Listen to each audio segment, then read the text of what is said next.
आप सभी को प्रणाम करता हूँ।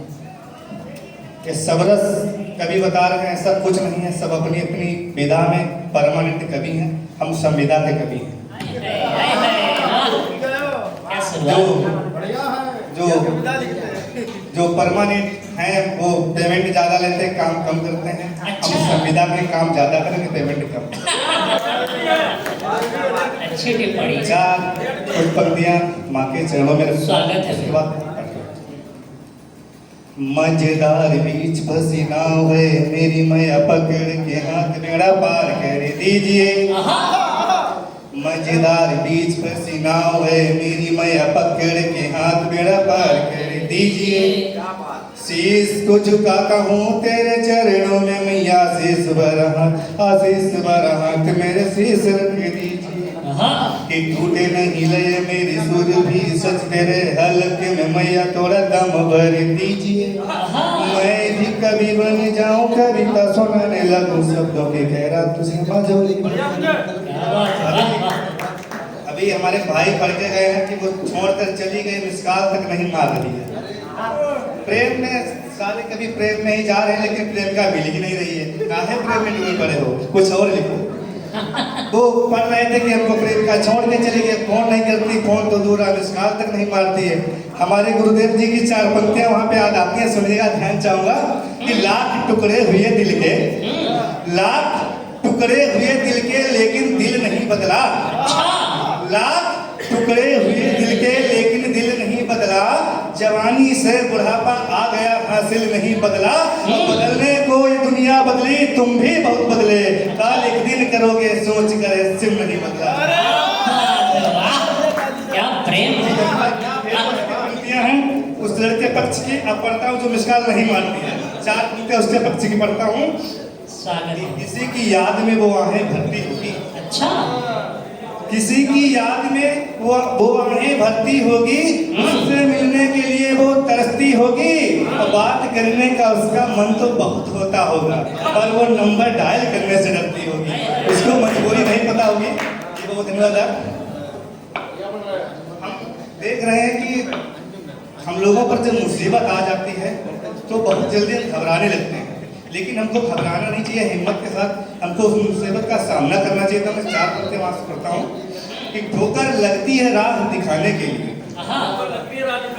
ठोकर लगती है राह दिखाने के लिए, इंसान पैदा हुआ है गम उठाने के लिए। मुसीबत आ जाए तो कभी घबराना नहीं, मुसीबत आ जाए तो कभी घबराना नहीं, ऊपर वाले ने भेजा है तुम्हें आजमाने के लिए, भेजा है तुम्हें आजमाने के लिए। हमारे खूब भूतपूर्व जवान बैठे हुए हैं, दादा को प्रणाम करता हूँ, बुजुर्ग कहना सही नहीं लगता। हमारे जो माता पिता होते हैं, हम देख रहे हैं कि पूरे जीवन प्रति मेहनत करते हैं, लेकिन उनका बुढ़ापा कैसा गुजरता है। आजकल की संतानें, उनके बेटे बेटियां क्या करती हैं। 4 पंक्तियों में पढ़ता हूँ। वाह रे खुदा, वाह रे खुदा, तूने भी उसे खूब आजमाया है। वाह रे खुदा, तूने भी उसे खूब आजमाया है, एक पल भी वो आराम नहीं पाया है, सारी उम्र लगा दी उसने घर को घर बनाने में, सारी उम्र लगा दी उसने घर को घर बनाने में, पर अंत में उसके वृद्धा आश्रम आया है। अंत में आश्रम आया है, पर अंत में आजकल हम देख रहे हैं हमारे गांव नहीं रह गए, गांव में शहरीपन आ गया। गांव देख रहे सब शहर जैसा बर्ताव हो रहा है, शहर जैसे लोग रह रहे हैं, गांव भूल। हमारा गांव भी था। 4 पंक्तियां मैं वहां पढ़ता हूँ कि उजड़ जाएगा चमन तो पुष्प खिलेगा नहीं। हमारे दादा पत्नी पीड़ित है, आज उनका स्वागत करता हूँ। उजड़ जाएगा चमन तो पुष्प कभी खिलेगा नहीं, अपनापन दिखाने को गले से कोई लिपटेगा नहीं, और लाओगे जो घसीट कर गांव में शहरीपन, गांव में गांव ढूंढोगे तो मिलेगा, गांव में गांव ढूंढोगे। अब बता दें परिचय के लिए, हमारा विवाह भी हो चुका है। अच्छा, हाँ हो चुका है। तो हमारे पिताजी की 2 चिंताएं थी। पहली चिंता कि हमारा बेटा पढ़ लिख कर अपने पैरों पे खड़ा हो जाए। अच्छा। और हर माता पिता की चिंता होती है कि बच्चे पढ़ लिख कर बड़े हो जाए, नौकरी सर्विस पहुंच जाए, उसका विवाह कर दे, अपना परिवार देखे।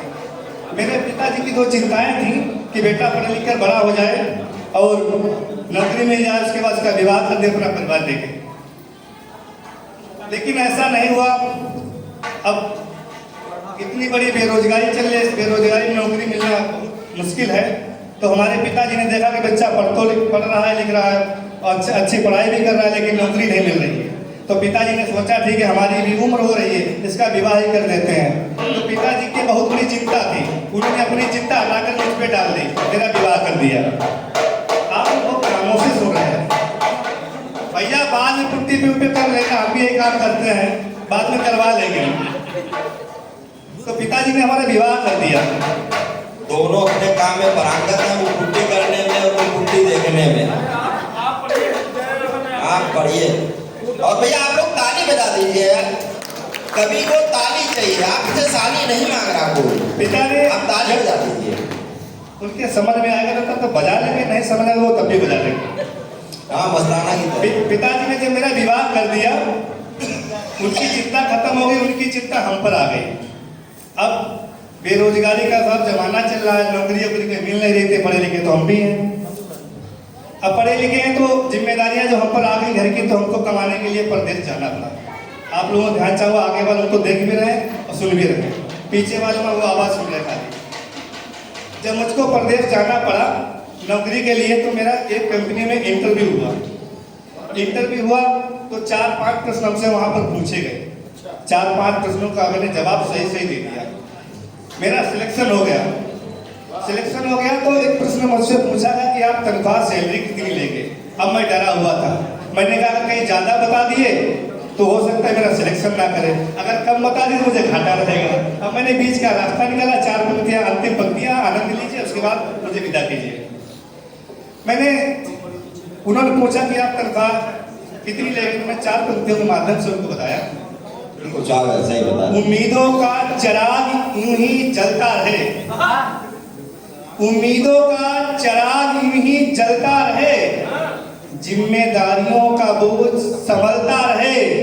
साहब मैं अपनी मेहनत की कीमत कुछ नहीं मांगता, 2 वक्त की रोटी, बच्चे की पढ़ाई, बीवी की शॉपिंग और ब्यूटी पार्लर का खर्चा निकलता रहा।